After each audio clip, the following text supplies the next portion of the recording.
قربانی دے رہے ہیں ان کے لیے دعا کیا ہے؟ قربانی دینے کے بعد وہ اللہ تبارک و تعالی سے یہ دعا کریں، اے اللہ میری مجال نہیں ہے، اے اللہ میری حیثیت نہیں ہے، اے اللہ میری اوقات نہیں ہے کہ تیرے راستے میں جانور کو قربان کر سکوں، توفیق تو نے دی، تیری توفیق سے میں جانور کو قربانی کر رہا ہوں، اے اللہ تعالیٰ قربانی کرنا میرا کام، قبول کرنا تیرا کام ہے۔ حضرت ابراہیم و اسماعیل علیہم السلام اللہ کے حکم سے خانہ کعبہ کو تعمیر کرتے ہیں، اللہ کے حکم سے خانہ کعبہ کو تعمیر کرتے ہیں۔ خانہ کعبہ کو تعمیر کرنے کے بعد ایسے ہی نہیں چھوڑتے بلکہ دعا کرتے ہیں۔ کیا دعا کرتے ہیں؟ رب وَإِذْ يَرْفَعُ إِبْرَاهِيمُ الْقَوَاعِدَ مِنَ الْبَيْتِ وَإِسْمَاعِيلُ وَإِذْ يَرْفَعُ إِبْرَاهِيمُ الْقَوَاعِدَ مِنَ الْبَيْتِ وَإِسْمَاعِيلُ رَبَّنَا تَقَبَّلْ مِنَّا إِنَّكَ أَنْتَ السَّمِيعُ الْعَلِيمُ۔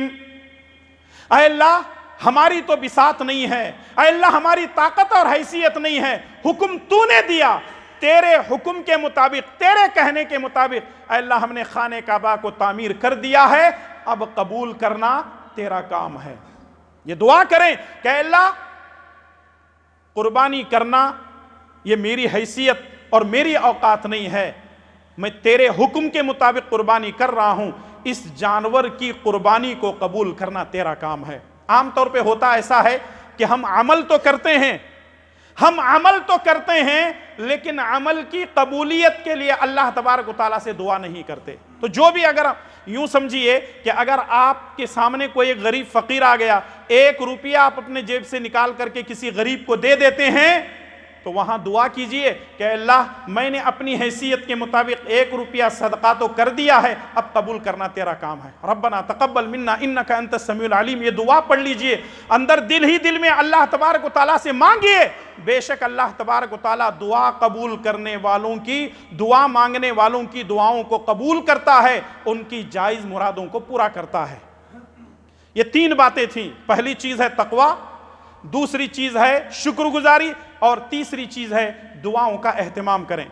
اپنی بات کو میں ختم کرنے سے پہلے، آج کا یہ دن غریبوں کے لیے غمگساری کا دن ہے، فقیروں کا، بیواؤں کا، مسکینوں کا، یتیموں کا خیال رکھیں۔ جو غریب ہیں، آپ کے اپنے محلے کے اندر ہیں، آپ کے اپنے رشتہ دار ہیں، آپ کے اڑوس پڑوس میں رہتے ہیں، ان کے گھروں تک آپ اپنے ہاتھوں سے جا کر کے گوشت پہنچائیں۔ اور یہ جو رواج چل رہا ہے 1 بوٹی 2 بوٹی، اس رواج کو ختم کر دیں۔ بھئی کم سے کم اتنا گوشت تو دے دیں تاکہ وہ بڑے سکون سے پکا کر کے کھا سکے، 2-4 دن اپنے پاس رکھیں۔ غریبوں کے پاس کوئی فریج نہیں ہوتا، ریفریجریٹر نہیں ہوتا، وہ لوگ بنا کر پکا کر رکھتے ہیں اور جیسا موقع ملتا ہے کھاتے ہیں۔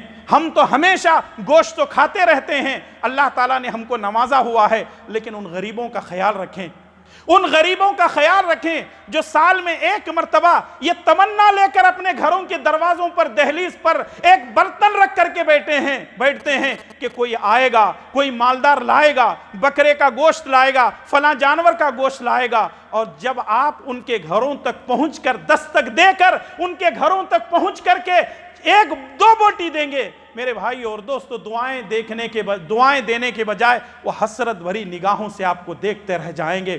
اس لیے بہتر یہی ہے کہ غریبوں کا خیال رکھیں، مسکینوں کا خیال رکھیں، اور اگر آپ قربانی نہیں دے رہے ہیں تو اپنی حیثیت کے مطابق غریبوں کے لیے صدقہ خیرات کرتے رہیں، اور یہی دنیا اور آخرت کی کامیابی کی سب سے بڑی دلیل ہے۔ اور آخر میں اپنے طرف سے اور مسجد حاضہ کے ذمہ داروں کی طرف سے آپ تمام کو عید کی مبارکبادی پیش کرتا ہوں۔ تقبل اللہ منا ومنکم صالح الاعمال۔ اللہ تبارک و تعالیٰ سے دعا ہے کہ اے الہ العالمین ہم تمام کو تیرے احکامات پر عمل کرنے کی توفیق عطا فرما۔ اے اللہ یہاں سے نکلنے کے بعد ہم ایک بہترین عمل کرنے جا رہے ہیں، اے اللہ قربانی کرنے جا رہے ہیں، اے اللہ قربانی کے جانور کے خون کا قطرہ زمین پر گرنے سے پہلے ہماری قربانیوں کو قبول فرما لے۔ اے اللہ تعالیٰ ہمیں تیری اطاعت اور فرمانبرداری کرنے کی توفیق عطا فرما۔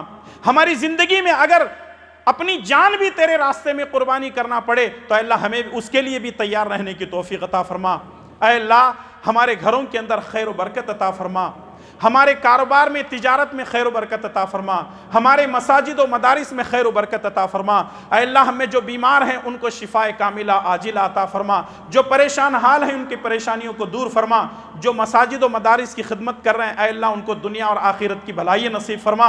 اے اللہ جو اہل علم کی قدردانی کرتے ہیں اے اللہ تبارک و تعالیٰ تو بھی ان کی قدردانی فرما۔ اے اللہ تبارک و تعالیٰ ظالموں کے ظلم سے ہماری حفاظت فرما، اے اللہ ظالموں کے ظلم سے ہماری حفاظت فرما، حاسدوں کے حسد سے بچا لے، اے اللہ بری نظر والوں کی بری نظر سے حفاظت فرما۔